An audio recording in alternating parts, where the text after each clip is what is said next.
In some cases, it can be useful to combine multiple candles, especially when the market is presenting ambiguous or indecisive price action for an extended period of time. In order to present more clear price action, it is helpful to select a group of candles you wish to combine into one single candle.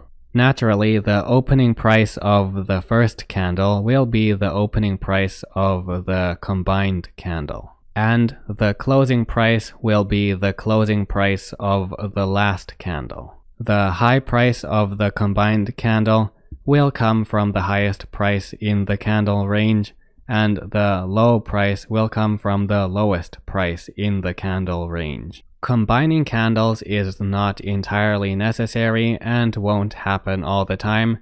However, it is helpful in clarifying price action from time to time. And speaking of price action, it is helpful to understand general price action before trying to apply specific candle patterns, because the candles that form on real-life charts won't always follow the exact picture-perfect proportions seen on theoretical diagrams. Don't get caught up in trying to memorize all the names and exact features of each candle pattern right away. Instead, it is more helpful to think of these candle patterns as candle formations that demonstrate certain price action outlines.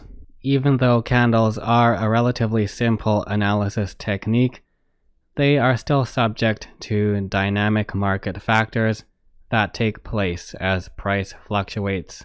So the key message before moving on to chart example case studies is to understand the bigger picture in terms of broader market context the candles fall into, as well as general price action outlines, to understand where the key areas of interest are when it comes to specific candle patterns, and to remember candles form with some variation that won't always strictly approximate theoretical diagrams.